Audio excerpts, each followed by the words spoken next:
ആകാശവാണി. നമസ്കാരം. പ്രധാന വാർത്തകൾ. 62ാമത് സംസ്ഥാന സ്കൂൾ കലോത്സവം കൊല്ലത്ത് കൊടിയേറി. പോയിന്റ് നേടാനുള്ള ഉപാധിയായി കലയെ സമീപിക്കരുതെന്ന് മുഖ്യമന്ത്രി പിണറായി വിജയൻ. പരമ്പരാഗത കലകളെ കൂടി ഉൾപ്പെടുത്തി കലോത്സവ മാനുവൽ പരിഷ്കരിക്കുമെന്ന് വിദ്യാഭ്യാസ മന്ത്രി വി ശിവൻകുട്ടി. കേരളം അതിവേഗത്തിൽ വ്യവസായ വളർച്ച നേടിക്കൊണ്ടിരിക്കുകയാണെന്ന് മന്ത്രി പി രാജീവ്. രാജ്യത്തിന്റെ സമ്പൂർണ്ണ സുസ്ഥിര വികസനത്തിന് വ്യക്തിഗത സംഭാവനകൾക്കുള്ള പങ്ക് വലുതെന്ന് കേന്ദ്രമന്ത്രി വി മുരളീധരൻ. കേന്ദ്ര സർക്കാരിന്റെ വികസന പദ്ധതികൾ ജനങ്ങളിലെത്തിക്കുന്ന വികസിത് ഭാരത് സങ്കല്പ് യാത്ര സംസ്ഥാനത്ത് പര്യടനം തുടരുന്നു. ഇന്ത്യയും ദക്ഷിണാഫ്രിക്കയും തമ്മിലുള്ള 2ാം ക്രിക്കറ്റ് ടെസ്റ്റിന്റെ 2ാം ദിന മത്സരം അല്പസമയത്തിനകം. 3 വിക്കറ്റിന് 62 റൺസ് എന്ന നിലയിൽ ദക്ഷിണാഫ്രിക്ക ബാറ്റിംഗ് പുനരാരംഭിക്കും. വാർത്തകൾ വിശദമായി. പോയിന്റ് നേടാനുള്ള ഉപാധിയായി കലയെ സമീപിക്കരുതെന്ന് മുഖ്യമന്ത്രി പിണറായി വിജയൻ. 62ാമത് സംസ്ഥാന സ്കൂൾ കലോത്സവം കൊല്ലത്ത് ഉദ്ഘാടനം ചെയ്ത് സംസാരിക്കുകയായിരുന്നു അദ്ദേഹം. പരാജയങ്ങളിൽ തളരാതെ സമർപ്പണവും മനോബലവും നിരന്തരമായ സാധനയും നിസ്തന്ത്രമായ യത്നവുമായി മുന്നോട്ടു പോവുകയാണ് വേണ്ടത്. കല പോയിന്റ് നേടാനുള്ള ഉപാധിയാണെന്ന് കണക്കാക്കുന്ന ഒരു രീതി ഇവിടെ പലരിലും നിലനിൽക്കുന്നുണ്ട്. അതുകൊണ്ടാണ് ഇത് സംഭവിക്കുന്നത്. ആ രീതി ഉപേക്ഷിച്ചേ മതിയാവും. കലാവാസനയുള്ള കുഞ്ഞുങ്ങൾക്കൊക്കെ പരിരക്ഷയും കലാപോഷണത്തിലൂടെയുള്ള വ്യക്തിത്വ വികസനത്തിനുള്ള അന്തരീക്ഷവും നിലനിൽക്കുന്ന ഒരു സാംസ്കാരിക പരിസരം സൃഷ്ടിക്കുക എന്നതാണ് ഓരോ ചുവടുവെപ്പിലും നാം ലക്ഷ്യമാക്കേണ്ടത്. രാവിലെ 9 മണിയോടെ ആശ്രാമം മൈതാനത്ത് പൊതുവിദ്യാഭ്യാസ ഡയറക്ടർ എസ് ഷാനവാസ് കൌമാര കലാപൂരത്തിന് പതാക ഉയർത്തി. ചലച്ചിത്രതാരം നിഖില വിമൽ ചടങ്ങിൽ മുഖ്യാതിഥിയായിരുന്നു. ഗോത്ര കലാവിഷ്കാരം, ഭിന്നശേഷിക്കാരായ കുട്ടികളുടെ കലാവിരുന്ന്, സിനിമാ താരം ആശാ ശരത്തും സ്കൂൾ വിദ്യാർത്ഥികളും അവതരിപ്പിച്ച സ്വാഗതഗാനത്തിന്റെ ദൃശ്യാവിഷ്കാരം എന്നിവയും അരങ്ങേറി.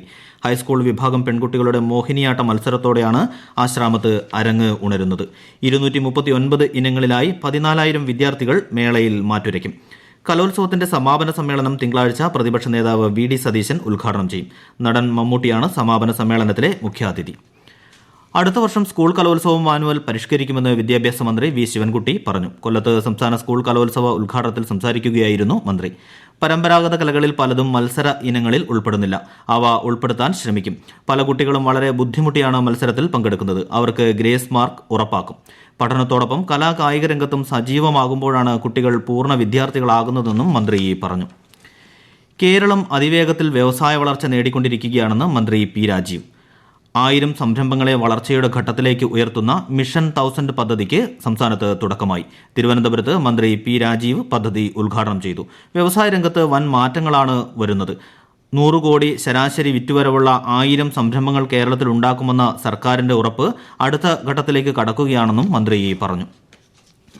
2 ദിവസത്തെ തിരുച്ചിറപ്പള്ളി, ലക്ഷദ്വീപ്, തൃശൂർ സന്ദർശനത്തിനായി എത്തിയ പ്രധാനമന്ത്രിയോട് നേരിട്ട് സംവദിക്കാനായതിന്റെ സന്തോഷം പങ്കുവച്ച് ലക്ഷദ്വീപ് ദീപശ്രീ പ്രവർത്തകർ. ആകാശവാണി ലക്ഷദ്വീപ് പ്രതിനിധി അബ്ദുൾ സലാമിന് നൽകിയ പ്രതികരണത്തിൽ നിന്ന്. ഞങ്ങളുടെ ടീമിന്റെ പേര് ബർക്ക ദീപശ്രീ എന്നാണ്. മോദി സാറിനെ കാണാൻ പറ്റിയതിൽ അതിയായ സന്തോഷമുണ്ട്. മാത്രമല്ല, കൂടെയുള്ള 2 അംഗങ്ങൾ, ഒരാൾ ഉപഹാരം സമർപ്പിക്കുകയും പിന്നെ ഒരാൾ പൊന്നാട അണിയിക്കുകയും ചെയ്തു. അതിലേറെ സന്തോഷം. അത് നമ്മളെ കാണാനായിട്ട് ദ്വീപ് വരെ വന്നെത്തിയില്ല ഇത്രയും തിരക്കിനിടയിൽ. അതും വളരെ സന്തോഷമാണ്. കേന്ദ്ര സർക്കാരിന്റെ വികസന ക്ഷേമ പദ്ധതികൾ ജനങ്ങളിലേക്ക് എത്തിക്കുന്ന വികസിത് ഭാരത് സങ്കല്പ് യാത്ര കേരളത്തിൽ പര്യടനം തുടരുന്നു. പരിപാടിയോടനുബന്ധിച്ച് ഗുണഭോക്താക്കൾക്കുള്ള സൗജന്യ പാചകവാതക കണക്ഷൻ വിതരണം, സൗജന്യ രക്തപരിശോധനാ ക്യാമ്പ്, കർഷകർക്കുള്ള ഡ്രോൺ പ്രദർശനം, വീഡിയോ പ്രദർശനം എന്നിവയാണ് നടക്കുന്നത്. തിരുവനന്തപുരം ജില്ലയിലെ ഗ്രാമീണ മേഖലകളിൽ നാവായിക്കുളം, കരവാരം പഞ്ചായത്തുകളിലാണ് ഇന്നത്തെ പര്യടനം. നഗരപ്രദേശങ്ങളിൽ കേശവദാസപുരം, പട്ടം എന്നിവിടങ്ങളിൽ പര്യടനം നടക്കുന്നു. കോട്ടയത്തെ വെള്ളൂരിലും ചെമ്പിലുമാണ് പരിപാടി. ജില്ലയിൽ ഈ മാസം 17-ന് യാത്ര സമാപിക്കും. എറണാകുളം ജില്ലയിൽ കുന്നത്തുനാട്, കിഴക്കമ്പലം പഞ്ചായത്തിലാണ് ഇന്നത്തെ യാത്ര. പാലക്കാട് ജില്ലയിലെ അലനല്ലൂർ, വടക്കഞ്ചേരി പഞ്ചായത്തുകളിലാണ് പര്യടനം. ശക്തമായ മഴയെ തുടർന്ന് വികസിത് ഭാരത് സങ്കല്പ് യാത്രയുടെ കണ്ണൂർ ജില്ലയിലെ ഗ്രാമപഞ്ചായത്തുകളിൽ ഇന്ന് നടത്തേണ്ടിയിരുന്ന പരിപാടി ഈ മാസം 12-ലേക്ക് മാറ്റിവെച്ചതായി നോഡൽ ഓഫീസർ അറിയിച്ചു. കണ്ണൂർ കോർപ്പറേഷനിൽ ഇന്ന് നടത്താനിരുന്ന പരിപാടി മുൻ നിശ്ചയിച്ച പ്രകാരം സംഘടിപ്പിക്കുന്നു. കോർപ്പറേഷനിലെ കക്കാടും കുഞ്ഞിപ്പള്ളിയിലും സംഗീത യാദവ് MP പരിപാടിയിൽ പങ്കെടുക്കുന്നു. ഈ വാർത്തകൾ ആകാശവാണിയിൽ നിന്ന്. ആകാശവാണി വാർത്തകളും വാർത്താധിഷ്ഠിത പരിപാടികളും all India radio news Thiruvananthapuram എന്ന യൂട്യൂബ് ചാനലിൽ ലഭ്യമാണ്.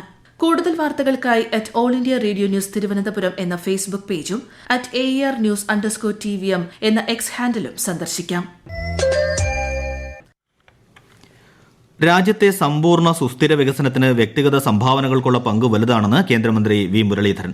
ഇക്കാര്യത്തിൽ യുവജനങ്ങൾ നിർണായക ശക്തിയാണ് എന്നുള്ള കാര്യം വിസ്മരിക്കരുതെന്ന് അദ്ദേഹം ചൂണ്ടിക്കാട്ടി. ലൈഫ് സ്കിൽ എഡ്യൂക്കേഷൻ സംബന്ധിച്ച അന്താരാഷ്ട്ര കോൺഫറൻസ് തിരുവനന്തപുരം ബെസേലിയസ് എഞ്ചിനീയറിംഗ് കോളേജിൽ ഉദ്ഘാടനം ചെയ്തു സംസാരിക്കുകയായിരുന്നു കേന്ദ്രമന്ത്രി. ഒരു ലോകം ഒരു കുടുംബം ഒരേ ഭാവി എന്ന സന്ദേശം പകർന്നുകൊണ്ടാണ് G20 ഉച്ചകോടി ഇന്ത്യയിൽ സമാപിച്ചത്. പ്രകൃതിയെയും സഹജീവികളെയും ഒരുമിച്ചുകൊണ്ടുള്ള ഒരു വികസനമാണ് ഭാരതം ലക്ഷ്യമിടുന്നത്. യുവജനങ്ങൾ അത്തരത്തിലുള്ള നൈപുണ്യം കൈവരിക്കാൻ പരിശീലിക്കേണ്ടതുണ്ടെന്നും കേന്ദ്രമന്ത്രി പറഞ്ഞു. മൂന്നാർ ബോഡിമെട്ട് റോഡ് എല്ലാ തടസ്സങ്ങളും നീക്കി നിർമ്മാണം പൂർത്തിയായി. വിവിധ വകുപ്പുകളുടെ ഏകോപനത്തോടെ നിർമ്മാണവുമായി ബന്ധപ്പെട്ടുണ്ടായ തടസ്സങ്ങൾ വേഗത്തിൽ പരിഹരിക്കാൻ സാധിച്ചുവെന്ന് മന്ത്രി PA മുഹമ്മദ് റിയാസ് സമൂഹമാധ്യമത്തിൽ കുറിച്ചു. കൊച്ചി മുതൽ മൂന്നാർ വരെയുള്ള രണ്ടാംഘട്ട റോഡ് വികസന പ്രവൃത്തി ആരംഭിക്കുകയും ചെയ്തിട്ടുണ്ട്. സംസ്ഥാന സർക്കാരിന്റെ പ്രപ്പോസൽ അംഗീകരിക്കുകയും അനുകൂല സമീപനം കൈക്കൊള്ളുകയും ചെയ്ത കേന്ദ്ര ഗതാഗത വകുപ്പ് മന്ത്രി നിതിൻ ഗഡ്കരിക്ക് പ്രത്യേക നന്ദി അറിയിക്കുന്നതായും മന്ത്രി പറഞ്ഞു. ഇന്ന് ലോക ബ്രെയിലി ദിനം. കാഴ്ച പരിമിതർക്കായി ബ്രെയിൽ ലിപി കണ്ടുപിടിച്ച ലൂയിസ് ബ്രെയിലിന്റെ ജന്മദിനമായതിനാലാണ് ഈ ദിനം ബ്രെയിലി ദിനമായി ആചരിക്കുന്നത്. വിദ്യാഭ്യാസം, ആശയവിനിമയം എന്നിവയിൽ ബ്രെയിൽ ലിപി ചെലുത്തിയ നിർണായക സ്വാധീനം കണക്കിലെടുത്താണ് ഐക്യരാഷ്ട്ര സംഘടന എല്ലാ വർഷവും ജനുവരി 4 ബ്രെയിലി ദിനമായി ആചരിക്കുന്നത്. സംസ്കൃതം, അറബി, ചൈനീസ്, ഹീബ്രു, സ്പാനിഷ് തുടങ്ങി നിരവധി ഭാഷകളിൽ ബ്രെയിൽ ലിപി ഉപയോഗിക്കുന്നുണ്ട്. രാജ്യത്തിന്റെ വിവിധ ഭാഗങ്ങളിൽ ദിനാചരണത്തിന്റെ ഭാഗമായി നിരവധി പരിപാടികളും നടക്കുന്നു. ശബരിമല മകരവിളക്ക് മഹോത്സവവുമായി ബന്ധപ്പെട്ട് പുല്ലുമേട് ഉൾപ്പെടെ ഇടുക്കി ജില്ലയിലെ വിവിധ കേന്ദ്രങ്ങളിൽ ഒരുക്കുന്നത് വൻ സുരക്ഷാ സന്നാഹം. മുന്നൊരുക്കങ്ങൾ ഈ മാസം 12-നകം പൂർത്തിയാക്കാൻ ഇടുക്കി ജില്ലാ കളക്ടറുടെ നേതൃത്വത്തിൽ വിളിച്ചു ചേർത്ത വിവിധ വകുപ്പുകളുടെ യോഗത്തിൽ തീരുമാനിച്ചു. വിശദാംശങ്ങളുമായി ഇടുക്കിയിൽ നിന്നും ആകാശവാണി പ്രതിനിധി രതീഷ് കൃഷ്ണൻ. പുല്ലുമേട്, പാഞ്ചാലിമേട്, പരുന്തമ്പാറ എന്നിവിടങ്ങളിൽ തിരക്ക് നിയന്ത്രിക്കുന്നതിന് 1400ഓളം പോലീസുകാരെ വിന്യസിക്കും. സുരക്ഷാ പരിശോധനകളും നിരീക്ഷണവും കർശനമാക്കും.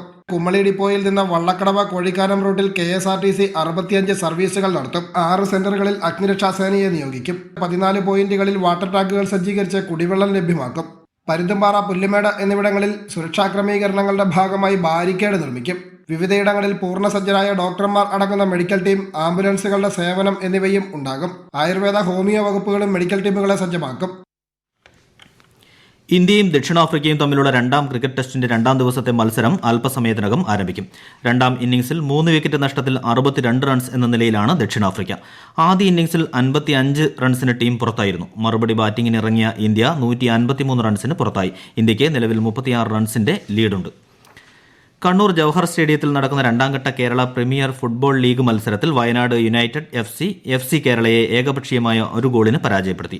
മറ്റൊരു മത്സരത്തിൽ സാറ്റ് തിരൂർ 2-1 റിയൽ മലബാർ FC കൊണ്ടോട്ടിയെ പരാജയപ്പെടുത്തി. ഇന്ന് വൈകുന്നേരം 4 മണിക്ക് MK സ്പോർട്ടിംഗ് ക്ലബ്ബ് കോവളം FCയെ നേരിടും. രണ്ടാമത്തെ മത്സരത്തിൽ മുത്തൂറ്റ് ഫുട്ബോൾ അക്കാദമി സായിയുമായി ഏറ്റുമുട്ടും. സഹകരണ നിക്ഷേപ സമാഹരണത്തിലൂടെ 9,000 കോടി രൂപ സ്വരൂപിക്കുമെന്ന് മന്ത്രി VN വാസവൻ അറിയിച്ചു. ഒരു വീട്ടിൽ നിന്ന് ഒരു പുതിയ അക്കൗണ്ട് എന്ന ക്യാമ്പയിനുമായി ഈ മാസം 10-ന് സമാഹരണ യജ്ഞം ആരംഭിക്കുമെന്ന് മന്ത്രി പറഞ്ഞു. ഫെബ്രുവരി 10 വരെയാണ് സമാഹരണം. പ്രാഥമിക സഹകരണ ബാങ്കുകളിലൂടെ 7,250 കോടി രൂപയും കേരള ബാങ്ക് വഴി 1,750 കോടി രൂപയും സഹകരണ കാർഷിക വികസന ബാങ്കിലൂടെ 150 കോടി രൂപയുമാണ് സമാഹരിക്കാൻ ലക്ഷ്യമിടുന്നത്. കോഴിക്കോട് കോർപ്പറേഷന്റെ ചലച്ചിത്രോത്സവം കൊക്കോ ഫിലിം ഫെസ്റ്റ് നാളെ ആരംഭിക്കും. ഈ മാസം 11 വരെ ശ്രീ തിയേറ്ററിലും മിനി തിയേറ്ററിലുമാണ് 40ഓളം സിനിമകൾ പ്രദർശിപ്പിക്കുന്നത്. കോഴിക്കോട്ടെ സാഹിത്യകാരന്മാരുടെയും ചലച്ചിത്ര പ്രവർത്തകരുടെയും സംഭാവനകളായ മലയാള ചിത്രങ്ങളാണ് പ്രധാനമായി ഫെസ്റ്റിൽ പ്രദർശിപ്പിക്കുന്നത്. കേരള അന്താരാഷ്ട്ര ചലച്ചിത്രോത്സവത്തിൽ പുരസ്കാരം ലഭിച്ച സിനിമകളും പ്രദർശിപ്പിക്കും. സമുദ്ര മത്സ്യമേഖലയിലെ വികസന സാധ്യതകൾ ചർച്ച ചെയ്യുന്നതിന് നിതി ആയോഗിന്റെ നേതൃത്വത്തിൽ ഉന്നതതല ദേശീയ ശില്പശാല നാളെ കൊച്ചിയിൽ നടത്തും.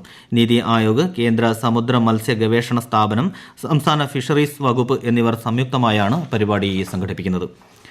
തിരുവനന്തപുരം ജില്ലയിലെ പ്രധാനപ്പെട്ട യൂണിറ്റുകളിൽ രാത്രികാല യാത്രകൾക്കും ട്രെയിനിൽ എത്തുന്ന യാത്രക്കാർക്കും തിരിച്ച് ട്രെയിനിൽ മടക്കയാത്ര നടത്തുന്നവർക്കും സൌകര്യപ്രദമായ രീതിയിൽ സ്വിഫ്റ്റ് ഇലക്ട്രിക് ബസ്സുകൾ KSRTC സജ്ജീകരിച്ചു. പ്രധാന വാർത്തകൾ വീണ്ടും. 62ാമത് സംസ്ഥാന സ്കൂൾ കലോത്സവം കൊല്ലത്ത് കൊടിയേറി. പോയിന്റ് നേടാനുള്ള ഉപാധിയായി കലയെ സമീപിക്കരുതെന്ന് മുഖ്യമന്ത്രി പിണറായി വിജയൻ. പരമ്പരാഗത കലകളെ കൂടി ഉൾപ്പെടുത്തി കലോത്സവ മാനുവൽ പരിഷ്കരിക്കുമെന്ന് വിദ്യാഭ്യാസ മന്ത്രി V ശിവൻകുട്ടി. കേരളം അതിവേഗത്തിൽ വ്യവസായ വളർച്ച നേടിക്കൊണ്ടിരിക്കുകയാണെന്ന് മന്ത്രി P രാജീവ്. രാജ്യത്തിന്റെ സമ്പൂർണ്ണ സുസ്ഥിര വികസനത്തിന് വ്യക്തിഗത സംഭാവനകൾക്കുള്ള പങ്ക് വലുതെന്ന് കേന്ദ്രമന്ത്രി V മുരളീധരൻ. കേന്ദ്ര സർക്കാരിന്റെ വികസന പദ്ധതികൾ ജനങ്ങളിലെത്തിക്കുന്ന വികസിത് ഭാരത് സങ്കല്പ് യാത്ര സംസ്ഥാനത്ത് പര്യടനം തുടരുന്നു. ഇന്ത്യയും ദക്ഷിണാഫ്രിക്കയും തമ്മിലുള്ള രണ്ടാം ക്രിക്കറ്റ് ടെസ്റ്റിന്റെ രണ്ടാം ദിന മത്സരം അല്പസമയത്തിനകം. 3 വിക്കറ്റിന് 62 റൺസ് എന്ന നിലയിൽ ദക്ഷിണാഫ്രിക്ക ബാറ്റിംഗ് പുനരാരംഭിക്കും. പ്രാദേശിക വാർത്തകൾ കഴിഞ്ഞു. അടുത്ത വാർത്താ പ്രക്ഷേപണം 12:50.